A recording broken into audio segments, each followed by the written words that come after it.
প্রকাশ্য দিবালোকে এক মহিলাকে রাস্তার মধ্যে ফেলে প্রচণ্ড মারধর করেন তিনজন মহিলা মিলে। ঘটনার বিবরণে জানা যায়, শ্রীনাথপুর গ্রাম পঞ্চায়েতের অন্তর্গত 2 নম্বর ওয়ার্ডের বাসিন্দা মফিক মিয়ার স্ত্রী শাহানাজ বেগম বাজার থেকে বাড়ি যাওয়ার পথে রাস্তার মধ্যে আটক করে ওই একই এলাকার তিনজন মহিলা শাহানাজ বেগমকে রাস্তার মধ্যে ফেলে প্রচণ্ড মারধর করেন। শেষ পর্যন্ত শাহানাজ বেগম অজ্ঞান হয়ে পড়েন।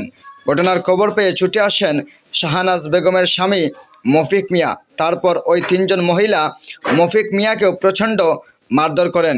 চিৎকার চেঁচামেচি শুনে এলাকার লোকজন জড়ো হতে থাকেন। শাহানাজ বেগম অজ্ঞান হয়ে মাটিতে পড়ে থাকেন। আর এদিকে ওই তিনজন মহিলা ঘটনাস্থল থেকে পালিয়ে যান। জানা যায়, ওই তিনজন মহিলা মর্তুজা বেগম, পিঙ্কি বেগম এবং জোসনা বেগম। গুরুতর আহত অবস্থায় শাহানাজ বেগমকে কৈলাসহর ঊনকোটি জেলা হাসপাতালে নিয়ে যাওয়া হয়। ঘটনার খবর পেয়ে ছুটে আসে ইরানি থানার বিশাল পুলিশ এবং টিএসআর বাহিনী এসে ঘটনার তদন্ত শুরু করেছেন। Bureau report, star Tripura. আপনার নাম? আমার নাম মফিক মিয়া। বাড়ি কোন জায়গা? বাড়ি সিনাতপুর। কিটা সমস্যা হয়েছে? এখানে আমি বাড়িতে আসলাম, তারা ওই যার ইয়ারিংয়ে যাওয়ার পথে ওই যে সবুর স্যার যে মাস্টার স্কুলের টিচার তাই না কইছে ইয়ারিংয়ে যাওয়া লাগবো আজকে। তারা ওই ইয়ারিংয়ে রওনা দিছে। এরপরে টাকা বেগো আসলো 50,000 টাকা।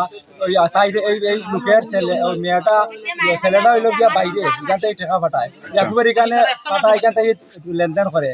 তারপরে সোনার চেইন একটা আছে, স্বর্ণর চেইনটা মানে ছিঁড়ে গেছে, ওটা ঠিক করতে পারিয়া লইয়া গেছে। যে একতে 2 কাজ মহিলার লোক তো এটা করি এই বাইরে যে বাইরে নেওয়ার পরে তারা এখানে তারা ওই বাইরে সারিয়া ফালাইছে মারিয়া।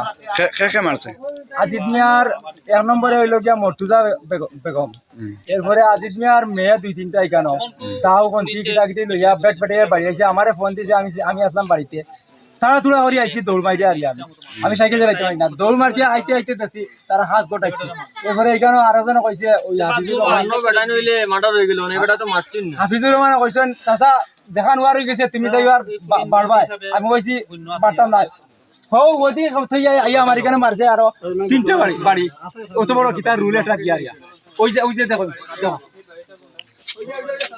কিটা সমস্যা হয়েছে?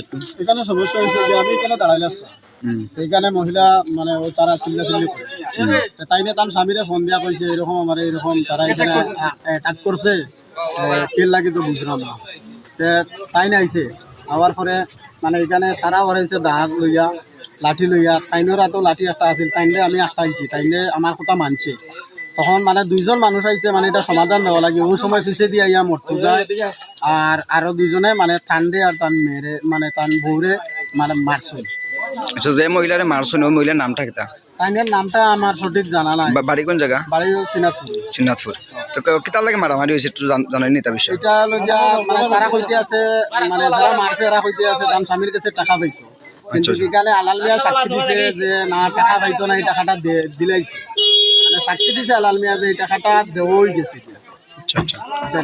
তো মহিলাটা এখানে ফালাই আসেনি? এখানে ফালাই আছে, পুলিশও আইছে? পুলিশও আইছে। ঠিক আছে।